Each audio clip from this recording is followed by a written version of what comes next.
because the banners were first. Okay. Hey, how you be? Okay, so the banners were started back when Gwyneth was still a cadet, and you met Master Robert? Yes. Now in Trimaris? Yes, I believe so. Okay, back when he was still Haroon, before Robert existed, Cadet Haroon realized that there were these, they'd have some flags or banners, but they were random crap that happened, and they were kind of picky looking. And so Haroon browbeat a bunch of the cadets, and to be blunt, it was mainly the ones who were in Ravensport. So it's Haroon and Zork's wife, and Laven and a few of them. And the original, the ones that we have now that Rick's made the first set of and all that, are great, and they're silk and they're wonderful. The original ones were polycotton trigger, and they were 4 feet by like 7 feet. Oh man! They didn't have nice, pretty aluminum poles. They had steel poles, and I don't know if you've ever done like marching band or anything, but the flag corps straps, they came with those, because if you didn't have them, it was physically almost impossible to carry the damn thing. We would go to Penzic with them. There's a picture from when I was kid. This is 2001 when Duncan Larissa on Throne, of myself and Cadet Emerinda standing with the poles grounded, holding on, and Emerinda's built much closer to me than she is built to be like Drew. Yeah. With the banners there, the banners are flat. Oh no. They're not wavering. They're not flowing in the breeze. They are completely flat. And we are both leaning this way because we're about to be taken to Oz. Oh no. And I mean, they weighed a ton, and then the wind catches them just like, kill me. So the original idea was that they didn't exist, and then Haroon, like I said, browbeat the other cadets. Mainly what it was he browbeat them, got money from them to pay for it, and then his little group actually did all the work. Yeah. And so when it came time in court, he goes into court and says, "This is a present from the cadets." And a bunch of the other cadets were like, "Oh, okay, I guess we're part of this." But from the Crown's point of view, this was a gift to the kingdom from the cadets. And so that's why it became the Cadet Banners. And originally it was only cadets, and then eventually it became anybody who's part of the rapier community who's not a White Scarf, because the idea is the White Scarves have a job. The White Scarves are supposed to be protecting the Queen. Yeah.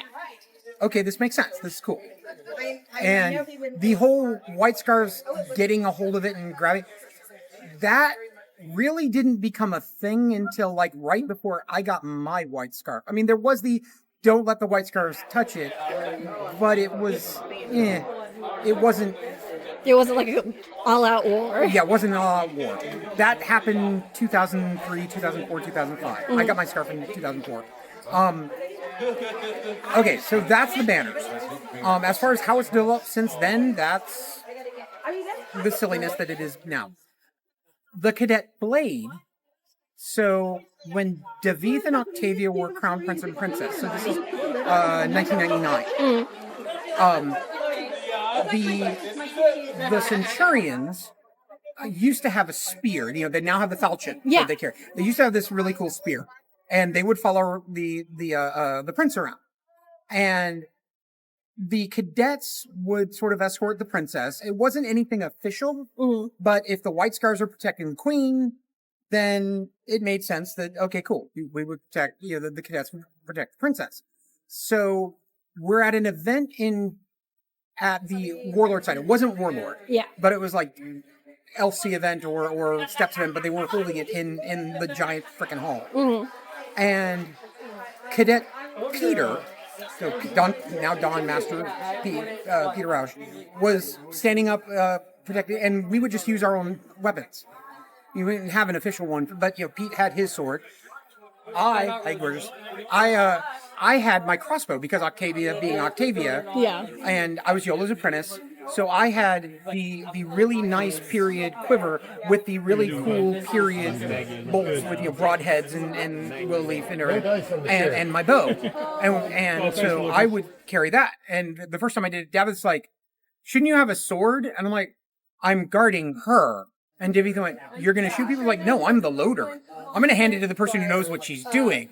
At which point Octavia got a big grin and Davith looked really nervous. It was kind of funny. But so Pete's up there and I'm walking up to take his place. Mm-hmm. And we're like in between court stuff, but they're just sort of standing there. And I walk up and Octavia looks over. And at the same time, the Centurions were switching out. And Octavia goes, he has a spear. Why don't I have a weapon? And well, Pete and I were the only ones there, so she asked us, like, I want a weapon. And Pete and I looked at each other, went, you want a sword? She went, yes, I think I should have a sword. Okay. So court goes on. Eventually, Pete and I leave. We grab a couple of the other cadets. And same thing like with the banners.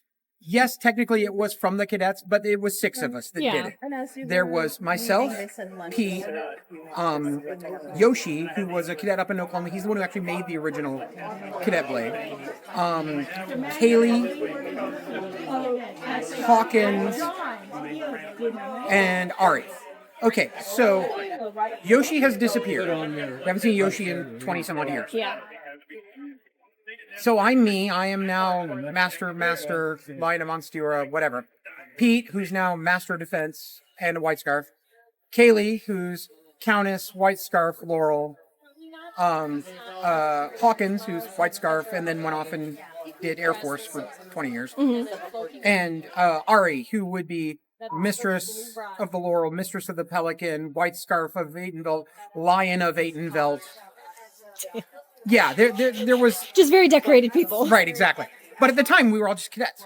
And we browbeat all the other cadets and made them give us money. And then we hammered it together and we made sure Yoshi got the stuff and Yoshi got it put together. So, fast forward a couple months, we are now at Steps Warlord. So, it's same hall. Mm-hmm. And we told the Herald that we had business, the cadets had business with Her Highness in court. She apparently has... Court happens, they call the cadets in. All the other cadets are like, what? So the 6 of us walk in and a bunch of other people follow them behind us. And, it's under a cloak and everything. And we were like, Your Highness, you told us that you felt that you were not properly represented, that it was not right that His Highness had this wonderful weapon that could defend him. But, the cadets were forced to use their own blades. You asked for a sword. So we did, and boom, and we made Octavia cry, and she didn't kill us, so bonus points. And Octavia, as princess, told us, since this was done by the cadets, that the only people she ever wanted to see holding that blade with the princess were cadets, and that it was our job going forward for all of her descendants that we would, just like the White Scarf protected the queen, that the cadets would protect the princess. So that was what we were told. So that was what it became. It was like, no, if you're not a cadet, you don't touch the sword. We had a couple of times where, the princess would hand it to somebody who was not a cadet. But it was never to a White Scarf. It was like unscarfed fighters and whatnot. Yeah, and shaped objects. Yeah, and there's been some discussion about it. What it finally eventually became was, it belongs to the princess. If she wants someone to hold it, then they're going to hold it, and that's okay. But the original was this. So it became more of a thing because it was never an official thing. Now, part of this is also the fact that sword was never entered into the kingdom inventory. So, like, the Sword of State technically belongs to Master Kenrick. Mm-hmm. It's his sword. He because it was his dice, he was Ricardo's squire. It's Ricardo's sword, that's what's used as the Sword of State. Because Kenrick lets it. Yeah. Technically, if Kenrick wanted to, he could walk up. He's also a lion, so he can do it anyways. But he could walk up, take the sword, and take it home. Technically, like I said, the cadet blade belongs to those of us who paid for it originally. It was, like I said, it was never entered in as inventory. Mm-hmm. So, fast forward 2017, 2018, I think. I can't remember exactly. And the sword has been well loved. It's the nicest way I can phrase it. It's showing its age. And some of the cadets at the time, led mainly by now Master Martin Malone, but they commissioned a new blade for the princess to steal, whatever. But Martin came to me and was like, "What are we supposed to do with the old one?" And Pete and I, because Pete and I were the only ones still in Kingdom who were still playing. Everybody else had either left or moved out of Kingdom or done in the SA. And Pete initially started to say, "Well, I want it," and I want it, and then we both realized, no, we don't.